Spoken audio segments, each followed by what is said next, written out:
ओखला को बेहतर बनाने के लिए आपके पास क्या प्लान होगा?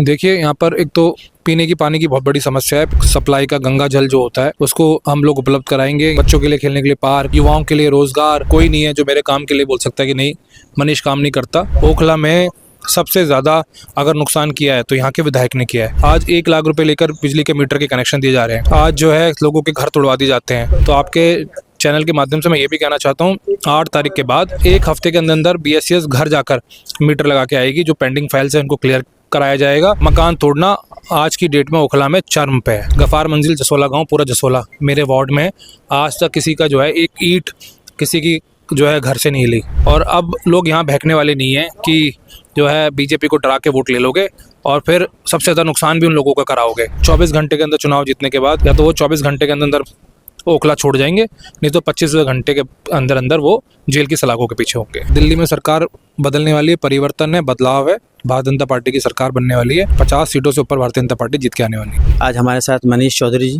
बीजेपी कैंडिडेट हैं, तो आज इनसे जानते हैं कि इनकी कैंपेनिंग कैसी चल रही है और क्या उम्मीद है। तो सर, सबसे पहले आपका सदा टाइम्स में स्वागत है। बहुत बहुत धन्यवाद भाई साहब।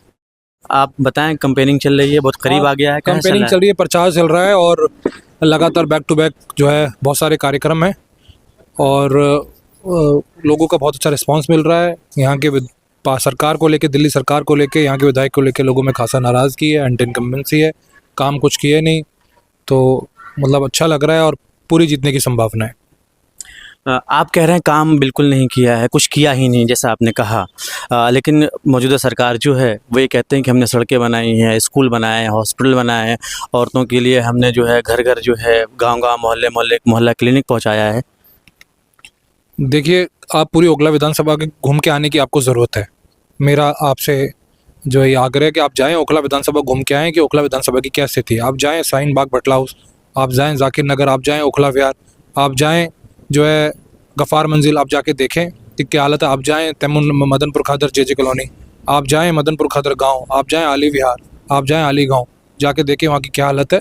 और भाई रही बात, आप कह रहे थे कि जो आम आदमी पार्टी ने घर घर जाकर लोगों के काम किए हैं, वो काम मुझे तो कहीं दिखाई नहीं दे रहे। और दिल्ली में सरकार बदलने वाली है, परिवर्तन है, बदलाव है। भारतीय जनता पार्टी की सरकार बनने वाली है। 50 सीटों से ऊपर भारतीय जनता पार्टी जीत के आने वाली है। तो सर, आप ये कह रहे हैं कि आम आदमी ने कुछ काम नहीं किया है, तो आप मुझे ये बताएं कि अगर 10 सालों में आम आदमी ने बिल्कुल काम नहीं किया है, तो आपको ओखला को बेहतर बनाने के लिए आपके पास क्या प्लान होगा? देखिए, यहाँ पर एक तो पीने की पानी की बहुत बड़ी समस्या है। पीने का पानी जो है, सप्लाई का गंगा जल जो होता है उसको हम लोग उपलब्ध कराएंगे। यहाँ पे सीवर लाइन, सड़कें उसके लिए करेंगे। यहाँ पे हॉस्पिटल, उसके लिए कॉलेज, स्कूल, ये सब चीज़ों पे जो है बच्चों के लिए खेलने के लिए पार्क, युवाओं के लिए रोज़गार और खेलने के लिए स्पोर्ट्स कॉम्प्लेक्स, ये सब चीज़ों की बहुत ज़रूरत है और इस पे हम जो है आते ही काम करेंगे। जिस तरीके से आप कह रहे हैं कि आप काम करेंगे, वैसे आपके मुकाबले में जो 3 पार्टियां और खड़ी हैं वो लोग भी यही दावा कर रहे हैं, तो आपका दावा जो है कितना मजबूत होना चाहिए ताकि आवाम कन्विंस हो? देखिए, मेरी जो वाइफ है वो 3 बार निगम पार्षद है, तीसरी बार। और जब भी हम चुनाव जीते, हम अच्छे मार्जिन से चुनाव जीते। हमारा मार्जिन बढ़ा है, उसका सिर्फ एक ही कारण है कि हम ज़मीन पर रह के काम करते हैं, हम लोगों की मदद करते हैं। मेरे काम को हर आदमी पहचानता है। इस ओखला विधानसभा में कोई नहीं है जो मेरे काम के लिए बोल सकता है कि नहीं, मनीष काम नहीं करता। मनीष जो है आउट ऑफ द वे जाके भी काम करता है। मनीष अपने काम तो करता ही करता है। तो आप ये देखिएगा कि आने के बाद जो है हम ओखला के लिए बेहतर काम करके दिखाएंगे। बाकी सारे कैंडिडेट लड़ रहे हैं, सबका अपना अपना जो है नज़रिया है, अपना अपना जो है काम है कि जो कैसे करने की कोशिश करेंगे।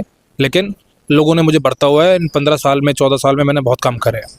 सर, मेरा एक सवाल, क्योंकि एक स्टेट इलेक्शन है, विधानसभा का इलेक्शन है, तो एक थोड़ा सा मैं पार्टी के लेवल पे आके एक सवाल करना चाहूँगा, क्योंकि ये बहुत ज़्यादा मुस्लिम आबादी वाला इलाका है, ठीक है, जहाँ हमें देखते हैं कि बीजेपी के बहुत सारे जो बड़े लीडर हैं वो कुछ न कुछ मुसलमानों के इशू को लेकर वो बोलते रहते हैं। कभी कुछ अशब्द कह दिया, कभी कुछ कह दिया। तो इस तरह से आप मुसलमानों को अट्रैक्ट करने के लिए कि वो बीजेपी को वोट दें, तो आपके पास क्या रणनीति है? देखिए, मैं यहीं बड़ा हूँ, यहीं खेला हूँ, यहीं लोगों में रहा हूँ। मैं 2 बार कांग्रेस से निगम पार्षद रहा, अब बीजेपी से हैं। बीजेपी में 2022 में भी बहुत सारे जो है मुस्लिम समाज ने मुझे वोट दिया। वो मेरे काम को पहचानते हैं, वो मुझे अच्छी तरीके से जानते हैं और बहुत सारे जो है लोग ऐसे हैं जो पार्टी लाइन से हट के भी मुझे सपोर्ट करते हैं, मेरे साथ खड़े होते हैं। और रही बात जो है बोलने ना बोलने की, ओखला में सबसे ज़्यादा अगर नुकसान किया है तो यहाँ के विधायक ने किया है। आज 1 लाख रुपए लेकर बिजली के मीटर के कनेक्शन दिए जा रहे हैं। आज जो है लोगों के घर तोड़वा दिए जाते हैं। स्टे माफिया, ब्लैक मेलर जाके कोर्ट में कंप्लेन कर कर उनके मकान तोड़वा देते हैं। तो आपके चैनल के माध्यम से मैं ये भी कहना चाहता हूँ, 8 तारीख के बाद जो BSES है, जो हज़ारों 22,000 के करीब घर हैं जिनको बिजली का मीटर नहीं मिल रहा है, अगर रिश्वत दे देते हैं, 1 लाख रुपए दे देते हैं तो मीटर मिल जाता है। तो 1 हफ्ते के अंदर BSES घर जाकर मीटर लगा के आएगी। जो पेंडिंग फाइल्स हैं उनको क्लियर कराया जाएगा और 24 घंटे के अंदर चुनाव जीतने के बाद या तो वो जो ब्लैक मेलर्स हैं, जो लोगों को परेशान कर कर घर तोड़वाते हैं, पैसा लेते हैं, या तो वो 24 घंटे के अंदर ओखला छोड़ जाएंगे, नहीं तो 25 घंटे के अंदर अंदर वो जेल की सलाखों के पीछे होंगे। तो एक जो ये आप कह रहे हैं कि घर बिल्कुल नहीं तोड़ा जाएगा जिन्होंने ज़्यादा बना रखा है, या जो जिनके पास मीटर नहीं है उनको मीटर फ़ौरन आप कराएंगे, तो ये क्लियर मैसेज आप जो सर्कुलेशन है ये कैसे पहुंचेगा लोगों के बीच में? लोगों के बीच में ये क्यों बना हुआ है कि बीजेपी आएगी तो क्यों ना, कहीं ऐसा ना हो कि वो हमारे घर को भी वो तोड़े? भाई साहब, पहली बात तो डेमोलिशन और मकान तोड़ना आज की डेट में ओखला में चरम पे है। सबसे ज़्यादा मकान तोड़े गए हैं 2 साल के अंदर। उठाकर आप RTI डालकर MCD से डाटा ले सकते हैं। और दूसरा, मनीष ने हमेशा लोगों की मदद करी, लोगों को जोड़ा है। मनीष ने तोड़ने का काम नहीं करा। मनीष लोगों को जोड़ के चलने वाला इंसान है। और मेरे क्षेत्र में बहुत बड़ा मुस्लिम इलाका जो है मेरे वार्ड में पड़ता है। गफ़ार मंजिल जसोला गांव, पूरा जसोला मेरे वार्ड में आज तक किसी का जो है एक ईंट किसी की जो है घर से नहीं हिली। अगर कोई किसी ने हिलाने की कोशिश करी तो मनीष उसके चट्टान की तरह खड़ा रहा है। आप हमारे जाके मुस्लिम समाज से पूछ लो, ज़्यादातर मैं उन्हीं के साथ खड़ा रहा हूँ। तो मुझे लगता है कि अब वो समय चला गया और अब लोग यहाँ बहकने वाले नहीं हैं कि जो है बीजेपी को डरा के वोट ले लोगे और फिर सबसे ज़्यादा नुकसान भी उन लोगों का कराओगे।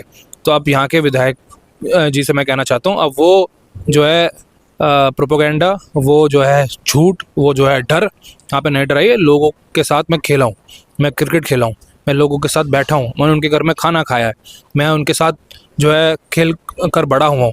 तो मैं कभी भी जो है ना इस तरीके का काम बर्दाश्त कर सकता हूँ और ना इस तरीके का काम कभी मैं होने दूँगा। बहुत बहुत धन्यवाद जी। चलिए, मैं आपको मुबारकबाद देता हूं कि आप जिस राह पे हैं, जो उम्मीद करते हैं उसमें कामयाबी मिले। तो ये थे हमारे साथ मनीष चौधरी जी, और इन्हें पूरी उम्मीद है और इन्होंने ये बात कही है कि मैं इस समाज का हूं, मैं यहीं पला बड़ा हूं, यहीं खेला हूं, इन्हीं लोगों के साथ जो है फेस्टिवल त्यौहार मनाता हूं और मैं इस जनता के साथ जो है पूरी ईमानदारी के साथ इनके वादों पे और इनके जो इश्यूज़ हैं उसको रेज़ करूँगा।